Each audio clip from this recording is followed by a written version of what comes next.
In the penultimate episode of Bleach The Thousand Year Blood War Part 2, the remaining Schutzstaffel members battle the Zero Division, Ichibei begins his duel with Yhwach, and the Quincy's in Seireitei are sacrificed to a higher purpose. Following on from last week's incredible episode 24 was always going to be a tall order, but I was optimistic that the final 3 episodes of Part 2 would comprise one amazing trilogy focused on the giant battle in the Royal Palace.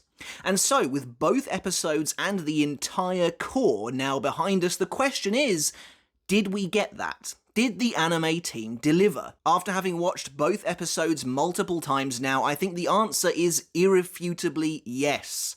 What we wanted is pretty much exactly what happened.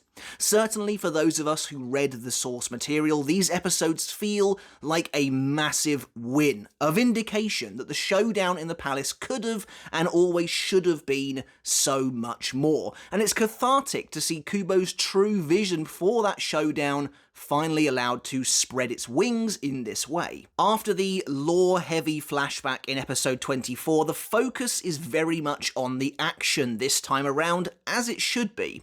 While it's clear after watching both 25 and 26 that this one is more of a setup episode for the next, I'm still extremely happy with it on the whole, and I think it serves as the perfect appetizer, teasing us with the ridiculous capabilities of the Zero Division before that behemoth of a finale. Once again, the artwork is incredible, and I'm pleased to say they managed to maintain that quality right the way through to the very end like I had hoped. It's interesting to look at the juxtaposition between the final 3 episodes of Core 1 and these 3. Episodes 11, 12, and 13 formed a very emotional arc for Ichigo, telling the story of Isshin and Masaki before capping things off with The Blade Is Me. Comparatively, it was extremely light on action.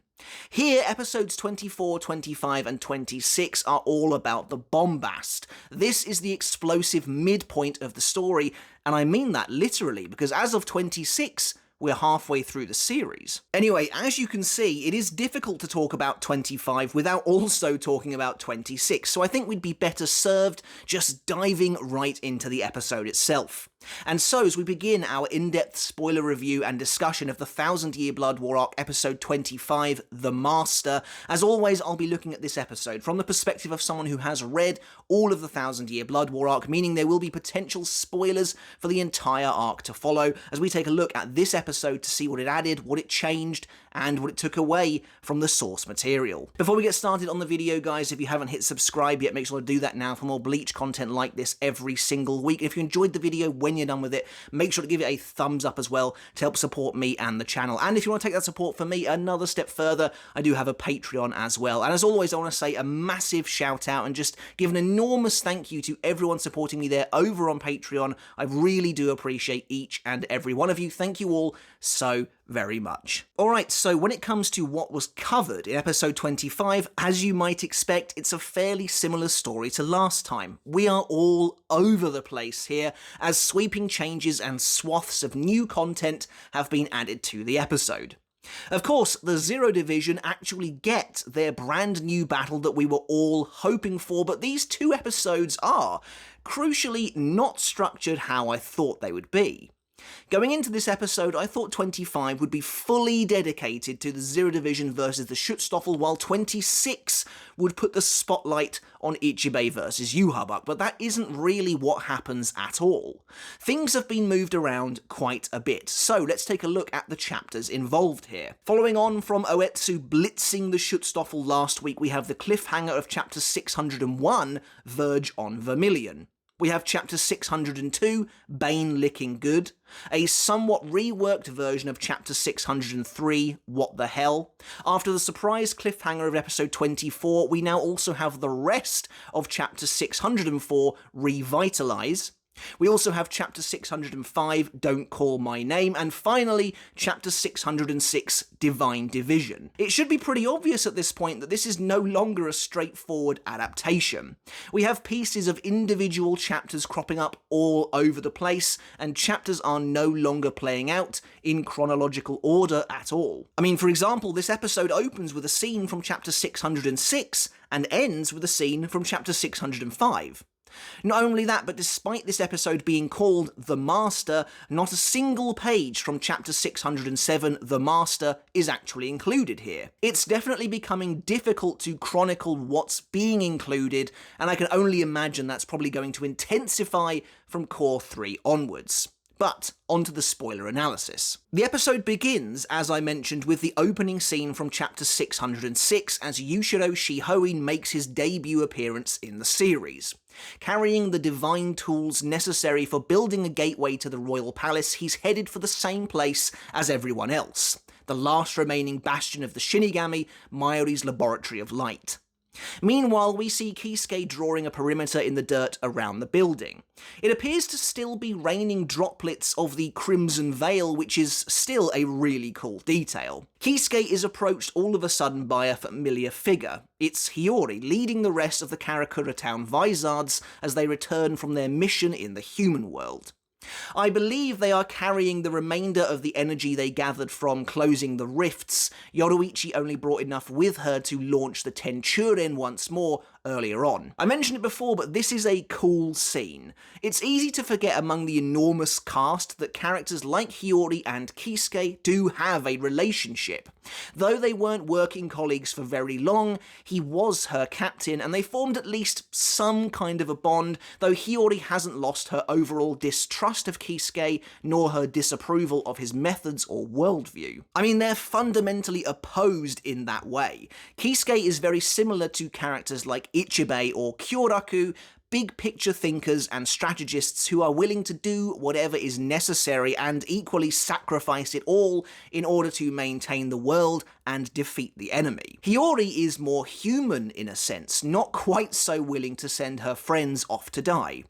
Again, you only have to watch this opening scene as well to see how good the art is once again. I've said it before, but it's clear the anime team has made a concerted effort to stay as true to Kubo's own work as possible in regards to the actual art, and it hasn't gone unnoticed. As Hiyori accuses Kisuke of sending Ichigo and Yoruichi to their deaths in order to delay the enemy, Yushiro arrives, aghast to hear his sister Yoruichi has already left. Kisuke assures Yushiro that the items he brought will be of use to her, but he had to send her ahead for the sake of the Soul Society, echoing Mayuri's own sentiment from the Battle of the Zombies regarding the value of a soldier's life.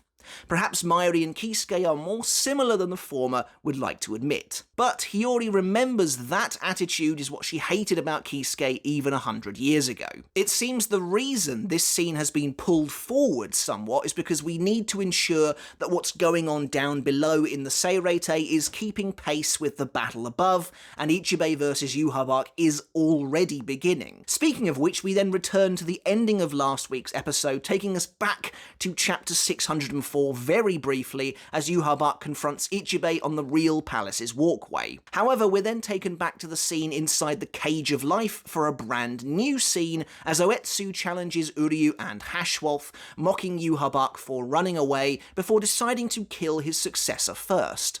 In a nice moment, Oetsu can't seem to recall who the successor actually is between the two of them.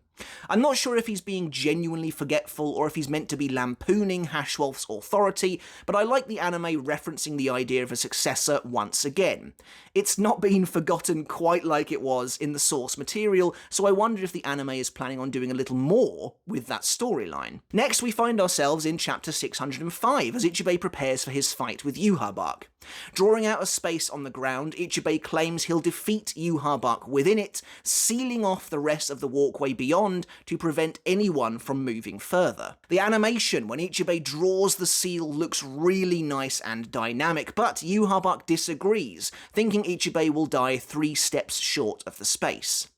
Again, I have to compliment the art here, particularly of the close-ups to these characters' faces. It just looks fantastic almost shot-for-shot identical to the original chapter. But Ichibei menacingly says he told Yhwach not to say his name so carelessly as a colossal glowing hand of reishi erupts forth, barreling towards the Quincy king. It was nice to see this interaction 1,000 years ago as well, thanks to the flashback last time, reinforcing that Yhwach has disrespected Ichibei for a long time now. As Yhwach is sent rocketing backwards into the sky, Ichibei pursues him, and as Yhwach attempts to activate an ability, he discovers to his horror that his voice is completely gone. This is Ichibei's passive ability. Much in the same way, the other Zero Division members each control something related to their historical contribution, Ichibei has power over all names, and his own name is so revered and divine that none may speak it carelessly. That's why even characters like Kyoraku or other Zero Division members only call him by the title of Osho. To be unworthy to speak Ichibei's name, and to do so anyway, risks having your voice taken from you completely, as you are not fit to have it. At this point in the fight, Ichibei isn't really trying to kill Yhwach, he merely sees him as a nuisance and is trying to fling him as far away from the palace as possible. With Yhwach unable to speak, Ichibei slaps him away with another enormous reishi hand, sending the Quincy king spiralling down to the Seireitei far below. Before Yhwach can fall too far, however, he pierces his own throat, taking power into it to bestow himself with a voice once more. I really love how the next sequence looks and sounds. As Yhwach continues to fall through the air, he activates Sankt Borgin, summoning a titanic bow lined with enormous arrows beneath him, and fires it. One of the arrows impales his body, sending him blasting back up to where Ichibei is, forcing the Shinigami to narrowly avoid the rest as one of them manages to slice his back. Combining the ending of chapter 605 with the opening of chapter 606, Ichibei laments how troublesome Yhwach is, claiming that despite growing old, he's still the annoying brat, as the Quincy king crushes the arrow in his chest. Turning now with a demonic, shadowy look on his face, Ichibei decides he has no choice but to kill him instead. Drawing their weapons, the two Goliaths prepare to clash for real this time as we swap scenes once again, returning now to more totally new content, and the stuff many of us were really looking forward to seeing. Back within the Cage of Life now, Oetsu prepares to battle Haschwalth and Uryu, telling them to come at him when they're ready. However, Haschwalth draws his blade, adopting the same stance he does against Kyoraku, and we actually see him utilise the balance. Haschwalth tells Oetsu that it was immensely good fortune for the Zero Division that they didn't have to fight Yhwach themselves, and as such, the balance activates, taking that enormous good fortune and redistributing it as misfortune back upon the Zero Division. Haschwalth using it to twist and warp the Cage of Life, shattering the tree trunks holding them all encased within. It's definitely really cool to see a new application of the balance, much like we did with Uryu's The Antithesis last time. The fact Haschwalth can twist and break the cage apart like this is pretty impressive, and it actually makes sense too, because his ability isn't using reishi that the cage could feed on. Presumably, Haschwalth needed the enemy to experience a huge amount of good fortune to build up enough power to destroy the trees, and so that implies that Yhwach could have probably defeated them all if he wanted to, as they got incredibly lucky with him leaving to face Ichibei instead. Hikifune is quick to move, however. She is the Zero Division member playing the support role largely here, and scales the cage, blowing a number of seeds into the air. Although she doesn't know how they broke the cage itself, she's able to restore it, the seeds growing quickly, wrapping their enormous vines around the shattered tree trunks and pulling it back together again. Here's where things get weird for me though, regarding the balance and why it's such a nebulous and difficult to discern ability. Surely Hikifune being able to save and restore the cage is also considered a large amount of good fortune. Why can't Haschwalth just take that accumulated power and use it again immediately? We see no evidence of him even trying to use the balance here again at all. Tenjiro is up next to attack, however, using the sealed version of his Zanpakuto to manipulate a torrent of water, sending a huge sphere crashing onto the battlefield. It's clear that the Zero Division are able to manipulate their passive powers using their sealed Zanpakuto, as we see with Ichibei's sealed Ichimonji and now this with Kinpika too, while their Shikai could potentially have totally different abilities. Uryu appears outside of the Tempest, and it looks like we have a couple of matchups. In a battle of the sewing artists, Uryu faces down Senjumaru, who quickly turns out to be the unexpected yet overall MVP of both episode 25 and 26, getting a level of spotlight I did not expect, which kind of makes me think I should maybe change the thumbnail for my live reaction of the previous episode to give it to Oetsu instead, since he probably deserves it and Senjumaru will get another one probably for episode 26. Meanwhile, inside the swirling typhoon, it seems Haschwalth is going to be taking on Tenjiro. I mean, obviously I love this. This is exactly the kind of thing I wanted from the battle in the Zero Division, even though we haven't technically reached the part that I really felt needed expanding upon yet, chapter 604, all of this new content is greatly appreciated, massively exploring the battle in the Royal Palace in a way I could have only imagined before. Senjumaru leaps at Uryu wielding two small sewing needles. We now know that this is her Zanpakuto Shigarami, and I'm assuming this is her Shikai. Presumably, the Zanpakuto's sealed form is the one oversized needle the fake Senjumaru tries to use against Gerard during chapter 599. The question is then, what is Shigarami's actual ability? Is it the quick weaving that she displayed against Nyanzol? We've seen Senjumaru actually use this power a few times thanks to the extended battle, firstly to recreate Nyanzol's robe and kill him, and later to bind Gerard to the tree. A bigger question I have comes a little bit later in this duel, so let's continue for now. In a nicely choreographed sequence, Senjumaru attempts to stab at Uryu multiple times with her needles, her many arms moving like some kind of vicious spider, but Uryu blocks her with his bare hands, Blute Vein active across his skin. Again, it's awesome to see Blute hasn't been forgotten about like it definitely was in the source material. Leaping into the air, Uryu unleashes an arrow at Senjumaru before we move on over to our second fight.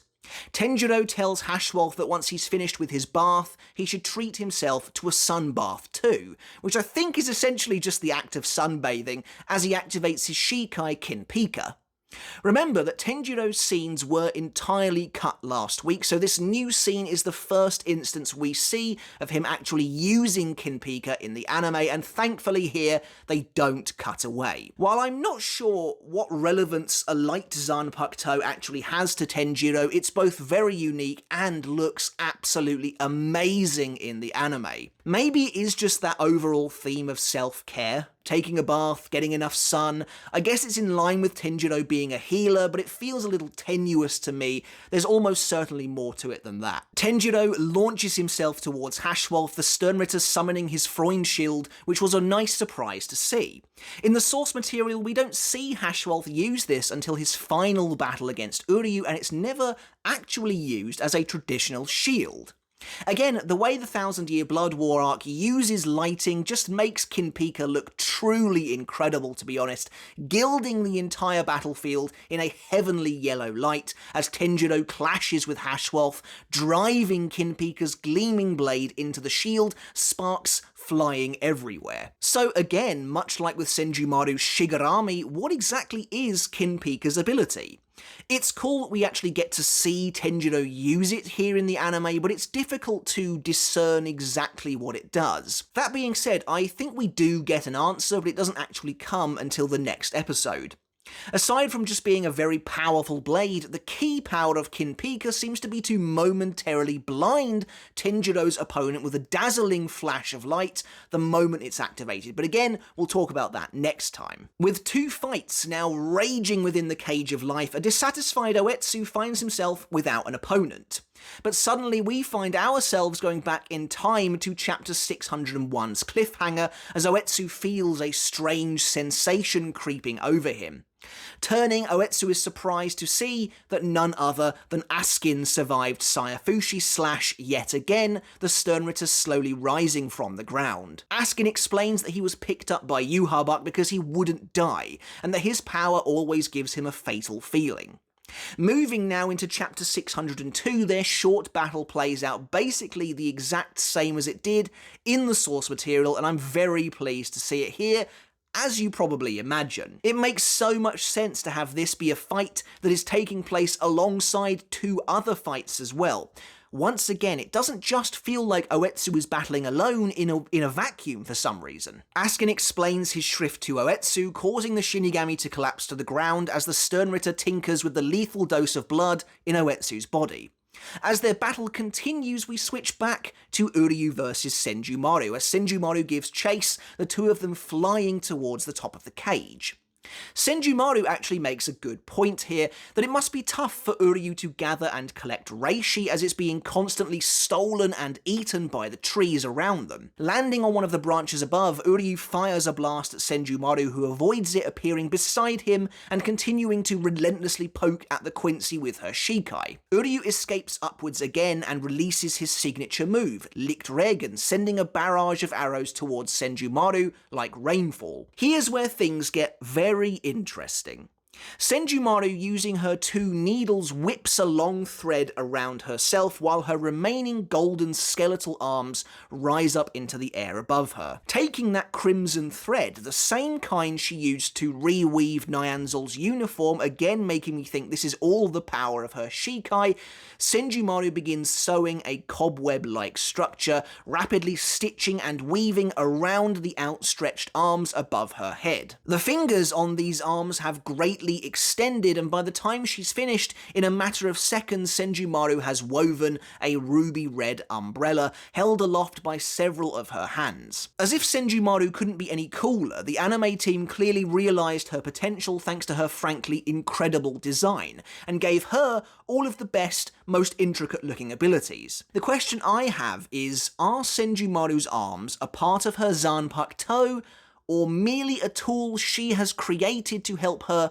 enable her Shikai's abilities better? I'm currently leaning towards the latter. It seems to me like she might have built these arms to help her weave even more complex designs and patterns, but her Shikai remains just the sewing needles and accompanying thread. At the same time, her arms do seem to play some role in the activation of her bankai, and when we get to it, the golden loom itself does almost resemble them in a way that feels like more than a coincidence.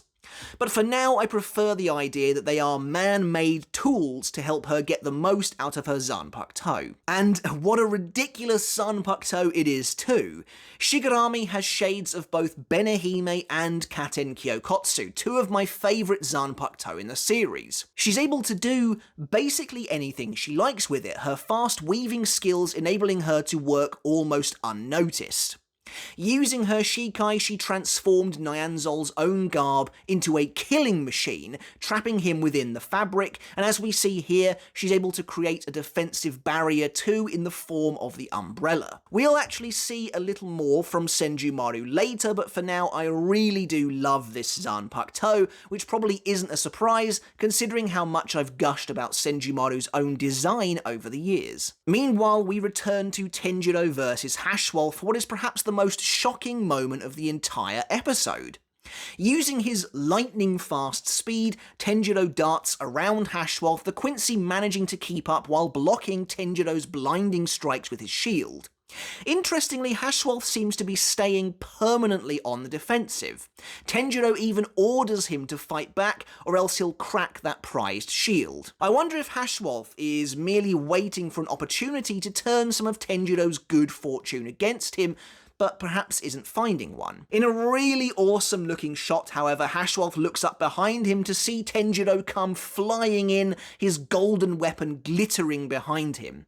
As Haschwalth blocks another huge strike, the Sternritter asks Tenjiro if he really thinks he can break the shield. Tenjiro, spinning Kinpika in his hand, says he doesn't need to even answer that, as he rams his glowing blade forwards, embedding it in the shield itself. Tenjiro appears shocked that Haschwalth stopped his blade before revealing it was just a joke, twisting his weapon in his hand to wrench the shield completely free of Haschwalth's grip. As Tenjiro sends the shield flying, he turns his attention back to Haschwalth and readies his weapon for a final strike. Haschwalth draws his sword quickly, Why it wasn't already drawn, I have absolutely no idea, and they prepare to clash, the two of them momentarily locking swords before diving past each other.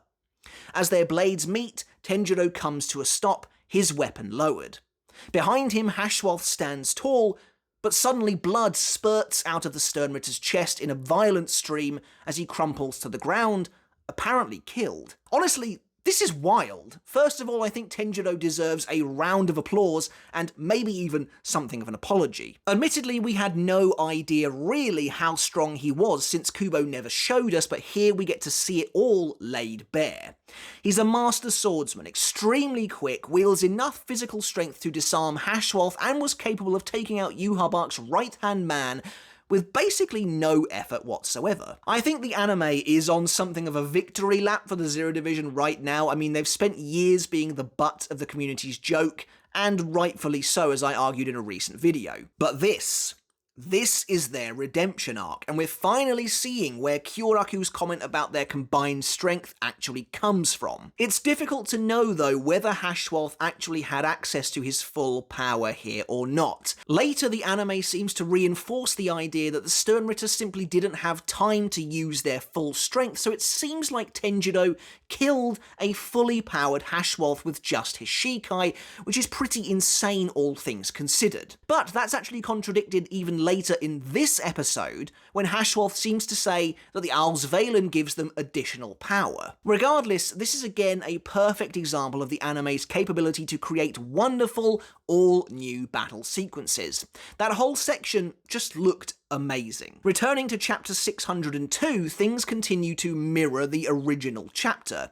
Askin, believing he's won, chastises Oetsu for underestimating him as he draws his bow. Suddenly though, Oetsu slices his own throat, blood spraying into the air, and in a flash, Oetsu is gone, appearing behind Askin and trying to swipe at him, but Askin leaps out of the way, putting distance between the two of them. Oetsu reveals that he knows he simply needs to drain enough blood from his body to avoid now being poisoned by it, but Askin details how he's got the Shinigami trapped. Askin explains that in order for Oetsu to lower the lethal dose of blood in his own body, he needs to lose so much blood that he'll end up dying from blood loss anyway. Askin does seem uncharacteristically confident and smug in this fight at times, but it does end up costing him in the end, something he himself admits to. As things look bad for Oetsu, he suddenly calls for Tenjiro's help. Luckily for him, Tenjiro has already finished his fight, or else I'm not entirely sure what he would have done. And a massive tidal wave of blood-red water crashes onto the scene, engulfing Oetsu's entire body. Tenjiro explains that his red water replaces bad or lost blood with brand new blood, horrifying Askin. As Askin realises too late that he's lost, Oetsu appears behind him, his sword outstretched. Asking the Sternritter if he thinks his reborn form is cool, Askin admits that, yeah, it is, musing that he, on the other hand, got too ahead of himself, thinking that he'd won. Reaching the end of chapter 602, blood sprays from Askin's chest as he confesses that that was a fatal error, collapsing to the ground, dead. I have to say once again that I'm so glad they left all of this in totally untouched. And to be honest, the anime has, generally speaking, been doing right by Askin in particular. He's one of the few characters to have very little of his scenes cut or removed at all so far. Also, what does it say about him now that we know he outlasted Haschwalth on the battlefield and was the only Schutzstaffel member to actually get up and keep fighting pre-Auswählen? Not only that, but Oetsu actually needed help to win. I'm just saying, my boy deserves all the respect that he gets. However, with Yhwach already fighting Ichibei, the cliffhanger of 602, where Oetsu challenges him next, is cut. Instead, we return to the new battle between Uryu and Senjumaru. This is where things continue to be crazy where Senjumaru is concerned.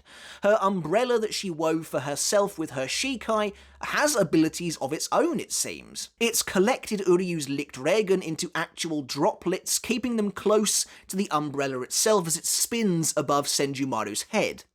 She then seemingly turns those droplets into threads of reishi and launches them back at Uryu, who attempts to avoid them and even seems to run on them at points, but is struck a couple of times and sent crashing to the ground below. And man, does Senjumaru look frankly awesome with this umbrella. In what feels like a very meta comment, Hikifune watches the battles from on high, saying that's what she expected to see from a Squad Zero fight, and she is absolutely correct. She then turns to face the real palace, saying Ichibei is the last one left. This is only really the first half of the all-new Zero Division battle, and it's already fantastic. It's pure fan service in the absolute best way possible. It's honestly everything I could have wanted, and unbeknownst to me at the time, I didn't realise that it only gets better from here as well. But as we continue with Ichibei vs Yhwach, we find ourselves in chapter 606 once again, as the two of them clash in front of the Soul King's palace itself. As Yhwach notes, Ichibei's expression has changed to be one of almost demented glee. At the prospect of killing him, the two of them lock weapons again, as Ichibei swats at Yhwach with his brush, the Quincy King batting it aside with his arm. As Yhwach prepares to strike, Ichibei reveals that he's already fallen prey to his Zanpakuto. Yhwach's arms suddenly dangle limply in front of him, barely able to lift his own sword anymore. Ichibei's Zanpakuto, in its sealed state, cuts names, not flesh. By blocking Ichibei's brush with his arm, Yhwach allowed the name of his arm to be cut in two. Now it is simply R, and its strength and capability has been halved as a result. The anime does a really great job of showing this, in my opinion, and we watch as Yhwach struggles to even lift and swing his sword. Ichibei then drives his brush down the length of Yhwach's entire body, splitting all of the Quincy King's power and name in two before smacking him back towards the palace. In what always looked really painful to me, Yhwach's body goes flying before he hits the walkway's edge before crashing onto it, finding himself back within the space Ichibei designated at the start of the fight. Now simply known as Yhwach, Ichibei asks him how it feels to be destroyed by the leader of the Shinigami that he hates so much, with a very ominous grin plastered all over his face. Honestly, with all of the new context we have, knowing what we now do about how much Ichibei knows about Yhwach, his past, his conquest, his desire, the fate of his father, it's not hard to see why Yhwach hates the Shinigami, yet Ichibei's monstrous expressions imply that he takes some pleasure in keeping Yhwach down. However, rather than stay with the rest of chapter 606, we find ourselves dialed back to the start of chapter 603 instead, and back amongst the ruin and rubble of the Seireitei battlefield. Like I mentioned, the start of 603 has been cut since Yhwach and Oetsu can no longer face off with one another, and the cliffhanger at the end of chapter 602 is gone as a result as well, signalling Yhwach about to use the Auswählen. Instead, we catch up with the Quincy's down below first before knowing that anything is about to happen to them. The disturbing sequence where a heavily injured Giselle tries to take back her blood from Bambietta is left basically intact, including her beating Bambietta to death once again, only to decide that she's so cute now that she's dead.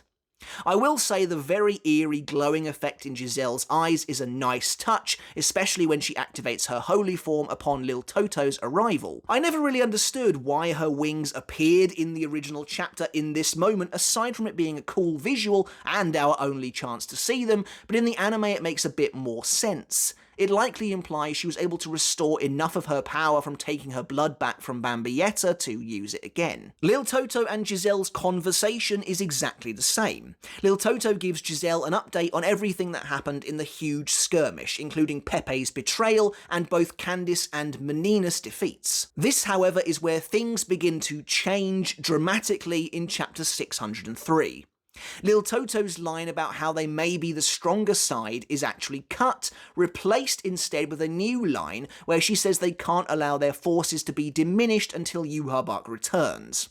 Giselle then wonders if Yhwach is coming back at all, as a number of soldat appear around them. In the skies above, Ichibei prepares to deal Yhwach the finishing blow, but Yhwach activates his trump card, the Auswählen. I like how the different context surrounding the scene changes the way it can be perceived. In the source material, Yhwach is clearly using Auswählen to help rescue his fallen Schutzstaffel, but here, he's doing it mostly to save himself. The resurrection of the Sternritter seems to be merely a bonus, and I actually really like that. The Auswählen, by the way, I mean, it just looks absolutely amazing here too. It really feels like the grand event that it actually is. This is the moment the battle down in Seireitei truly comes to an end, and it feels like a much bigger deal here than in the original chapter. There is a palpable sense of power, as Yhwach essentially conjures a black hole in his palm, which then draws in power from across the entire war zone, drinking it in deep. Now, I do wonder why Yhwach needed an incantation to use a power that's explicitly his to begin with, but it's pretty awesome all the same. Also, I'm surprised Yhwach can even use the Auswählen with only half of his power and strength remaining. Maybe that's where the incantation comes in, though it does seem foolish for Ichibei to just stand there and let this happen. I've actually seen some discussion that the name Yhwach utters during the incantation, Adneus, I think that's how it's pronounced, I have no idea, might be the Soul King's true name. That would be pretty cool, especially since the incantation refers to Adneus' coffin, but we don't know for sure. As Yhwach finishes activating the Auswählen, his final line is "The object we raise is your heart," which is potentially a reference to how the Auswählen creates a clot of still silver in the hearts of its victims. But the Auswählen creates an enormous, glittering, crystalline ring around the entire royal palace, and it looks fantastic. The sort of divine power you'd expect Yhwach to have. As Yhwach declares the ability's name, huge veins of light suddenly burst forth, screaming towards the Seireitei down below. And here is where things continue to be different. A scene has been cut from chapter 603, featuring the death of Robert Akutrone and the arrival of the Auswählen. This is honestly really weird to me, and to be honest, I think we need to siphon this Auswählen scene off and talk about it on its own for a moment. While I do think this depiction of Auswählen is better overall than the source material, there's definitely some oddities here. Firstly, that aforementioned cut Robert scene. I've gained something of a reputation for being a loyal Robert supporter, and to be honest, I'll take it. To be fair, the only reason I keep talking about this secondary supporting villain is because the anime keeps giving me things to talk about regarding him, which is why this omission is so strange. In chapter 603, as Lil Toto and Giselle discuss their next move, Robert appears, placing his gun beside Lil Toto's head. When Lil Toto questions what he's doing, we then finally get Robert's name and letter, though of course no shrift, and he asks her if she's aware that Yhwach has ascended without taking them with him. Lil Toto mentions that, yeah, she knows, but they'll just keep fighting until he returns. At this point, Robert flies into a hysterical mania, telling them that they have no idea about the true terror of His Majesty. Robert tells them that as relative newcomers they don't understand the truth. The Sternritter exist for Yhwach's personal use, and those deemed expendable on the battlefield will simply be used as fuel for the Auswählen. As he says this, the Auswählen reaches the Seireitei, and Lil Toto looks on in terror as Robert is struck by a beam of light, his flesh torn from his bones as he's killed immediately by the power. It's honestly a pretty awesome scene, and after Robert was mostly shafted in the second invasion, it was really the only thing he got to do of any real significance. I appreciate that dying being your scene of significance is pretty rough, it's a rough deal, but that's about as good as it got for him. Here though, that scene is completely gone. What makes this even stranger is that the anime was seemingly building to this moment over the last few episodes by having Robert clearly growing in desperation as he realised the clock was ticking down to his eventual doom unless he did something about it. I did mention in my review of episode 23 that I thought it was really weird that they used the shot of Robert screaming there instead in his battle against Byakuya, and even pondered that they might have cut this scene. But honestly, I thought it wouldn't have made any sense given the context surrounding the character. But no, it is totally gone here. What's even weirder though is that of all of the Sternritter shown being sacrificed here, Robert is not among them. Trust me, I've looked. he could be the skeleton we see at one point, but if that was him, why not make it obvious? Why not leave his glasses on, or even his outfit like we see in chapter 604? And by the way, I always loved that shot. It's very creepy, very biblical almost. The skeleton of Robert having been offered up as a sacrifice, still in his clothes, kneeling on the ground, gazing up at the heavens. I mean, it's awesome imagery. Anyway, we'll come back to Robert in a moment. Let's return to the episode. We see Soldat butchering Shinigami as the battle winds down, when suddenly these columns of light hit the ground around them. I like that the Soldat don't know what it is, but Lil Toto has the forethought to grab Giselle and throw them both aside, ducking into cover as the light obliterates the Soldat around them. Despite neither of them being struck, Lil Toto and Giselle's holy forms are drained from their bodies, being offered up to the light as pure power. We then see Nanana being struck directly by the light as he lies unconscious on the floor, followed by a new moment of Mayuri and Nemu watching the Auswählen themselves, Mayuri correctly theorising that the light is sapping the Quincy of the power in their actual souls. We then get a new shot of Meninas carrying an injured Candice on her shoulder as they're surrounded by light. I did say I thought we would see them one more time, and I actually really like this moment. It's nice to see some actual camaraderie and friendship being displayed among the Sternritter, but of course the two of them are suddenly blasted by a pillar of light themselves. As Lil Toto scrambles to understand the extent of what's going on, we see several other Quincy being stripped down to the bone as virtually every soldat on the battlefield is sacrificed at the altar of Auswählen. As Yhwach claims that they help each other as comrades at the end of chapter 603, we find ourselves at the start of chapter 604, as Basby has been struck as well, roaring as his power is robbed from him. Presumably, this means we won't see a Sklaveri-empowered version of his holy form in the future, which is definitely a shame. Meanwhile, Giselle tells Bambietta's corpse that she promises she won't die, while Lil Toto and Basby defiantly scream that they won't allow themselves to die like this. It's a really great moment, and in my opinion, this does all seem to be superior to the source material's version, but it is marred by weird inconsistencies that I'd like to discuss briefly now. Now, let it be clear, the Auswählen and its depiction has always been riddled by inconsistencies. In the source material, Robert, Basby, Nanana, Haschwalth, and Gerard are all directly struck by it at one point or another, but only two of those characters are immediately turned into skeletons. Another of the characters dies almost immediately after, but not quite, while the others seem fit to carry on indefinitely. Fans have speculated why and how this works for years, but no clear answers have ever been given. When I first watched the episode, I was actually very happy with what I saw.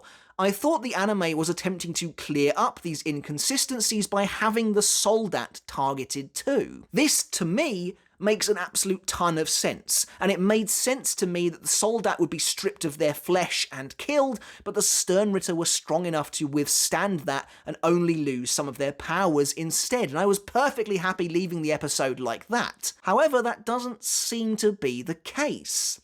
While we don't have any actual confirmation in the episode itself, Kubo released his death arts for the week as is tradition, and Robert, Nanana, Candice, and Meninas all have one each. To me, this is just really strange. Of these characters, the only one who is actually supposed to die in this moment is Robert, yet he's the one we never actually see get killed. Meanwhile, Nanana is meant to have a moment in the spotlight later on down the line when he uses his shrift on Aizen, while both Candice and Meninas are featured in the light novel Can't Fear Your Own World. So, if they were all killed by the Auswählen here in the anime, then how can you explain away Basby surviving it? If we look at the death arts themselves, I can't help but think the reason Nanana has underbelly actually written on his outfit is because Kubo knew that he revealed it during Nanana's final scene, and now we won't get to see that here in the anime. Also, this image, by the way, is the only time we've ever actually seen Nanana's eyes. Meanwhile, both Candice and Meninas have conspicuous skull tattoos on their bodies. What does this mean? Does this indicate that they are the only two of these characters who are actually dead? Or does it imply they'll be resurrected down the line as zombies for the light novel, which is pretty much what occurs anyway. Also, if Robert is dead here, he is the only Sternritter to have never received a splash screen with his name on it. So yeah, to be honest, this is kind of annoying, and it's irritating that we won't have a concrete answer now for months to come. I suppose the death arts should be conclusive, but Kubo has drawn art for characters that haven't actually died before, like Isane, or the initial Yachiru art, Komamura, or even Bambietta, who would later return as a zombie. Unfortunately, the Auswählen continues to be inconsistent, though for totally different reasons this time. Unless we reach Core 3, and none of the Sternritter victims are actually dead, that would be the best outcome, but unfortunately I don't see it happening. It is weird though that we see several Soldat die. Literally, the flesh is stripped from their bones, but none of the characters that we actually know. Wouldn't it have been way more impactful if that was your plan? To see Meninas and Candice turned into skeletons instead. Anyway, as we continue with chapter 604, a scene of Byakuya watching the beams of light is cut before we see Kyoraku decide it's time to leave the barracks as the royal palace is now in danger.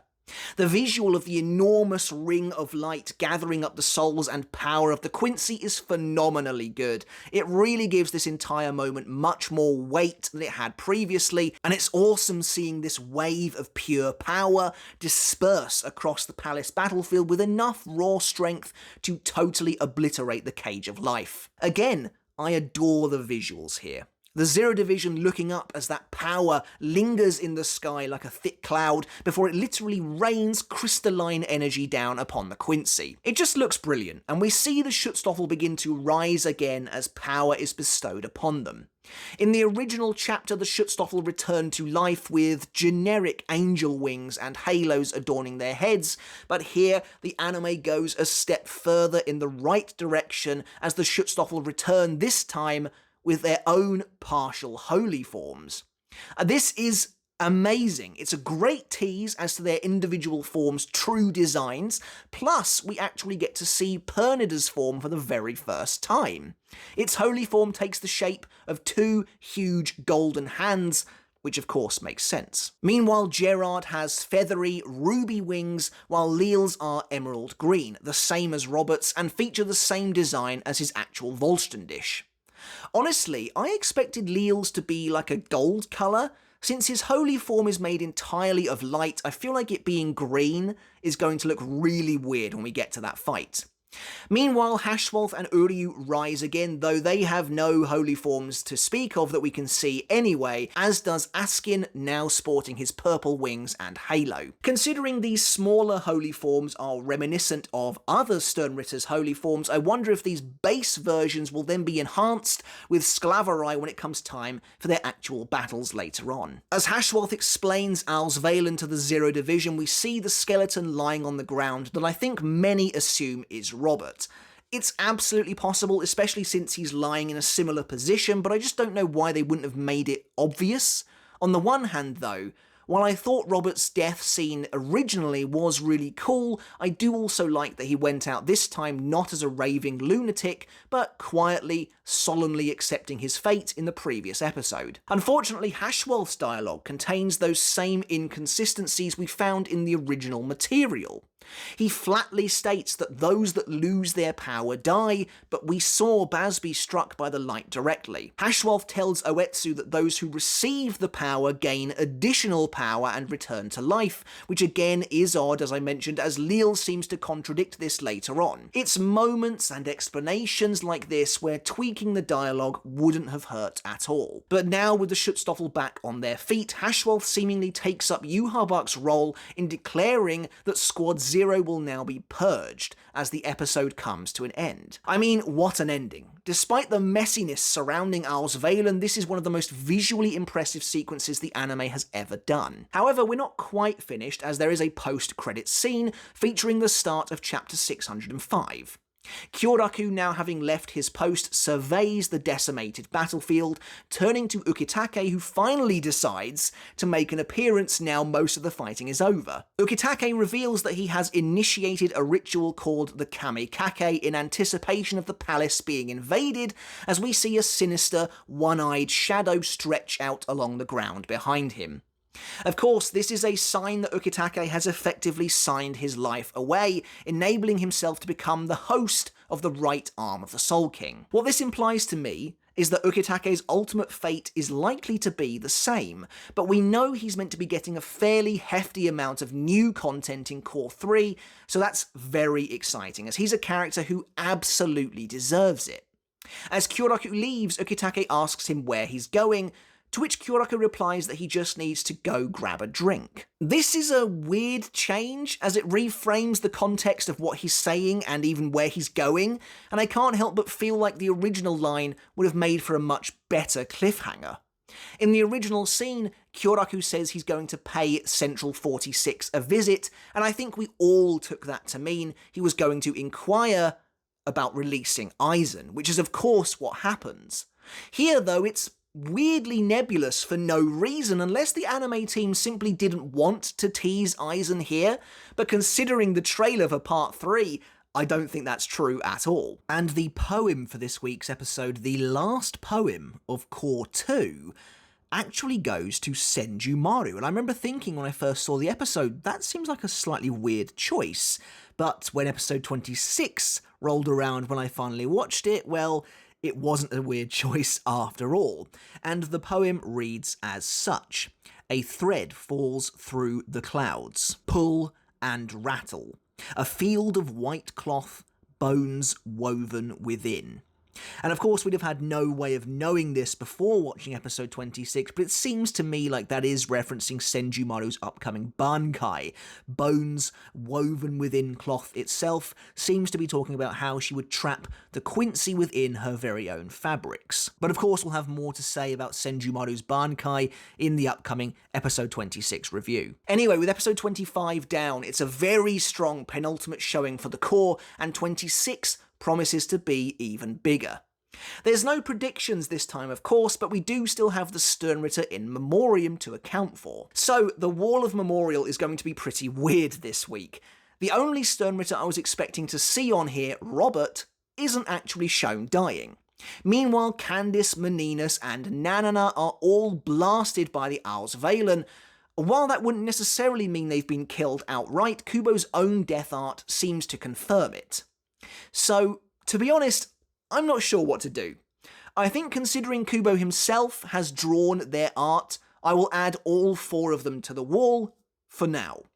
First up then we have Sternritter N. Robert Akutrone, whose shrift was of course never revealed. Secondly we have Sternritter U, the underbelly Nanana Najakoop, the off-screen king, who has seemingly had his last chance at any glory snatched away from him as well. Then we have Sternritter P, the power Meninas Macallon, followed by Sternritter T, the thunderbolt Candice Catnip, to round out the list this week. It's been a brutal episode for the Sternritter, but of course, if any of them are revealed to have survived when Core 3 rolls around, I'll remove them from the wall until their actual fate arrives. Alright, but that's it for episode 25 of the 1000 Year Blood War arc, titled The Master. It was a joy to watch, as the anime delivered on giving us an expanded battle between the Zero Division and the Schutzstaffel, but little did I know, it was only really just the beginning. There's a bit of weirdness here, especially regarding certain inconsistencies I was hoping might be ironed out, but at the same time I'm so pleased to see all of the new content that it's hard to really complain. And we've got even more to look at next time, so I'll see you very soon for our final review of Part 2, as long as my voice doesn't give out, when we look at episode 26, which I'm really looking forward to. Alright, but that's it for the video, guys. I really hope you enjoyed it, as always. Let me know your thoughts on episode 25. Did you enjoy it? Was it a fitting penultimate episode for the core? What do you think about the Sternritter who were hit by the Auswählen? Are they actually dead or not? Or will we see them turn up in Core 3? And of course, let me know your thoughts and feelings regarding the new fight scenes between Zero Division and the Schutzstaffel in this episode, though of course, there is plenty more to come next time. Alright guys, make sure to hit subscribe if you haven't done already, give the video a thumbs up if you enjoyed it, and until next time I'll catch you later, and I'll see you then.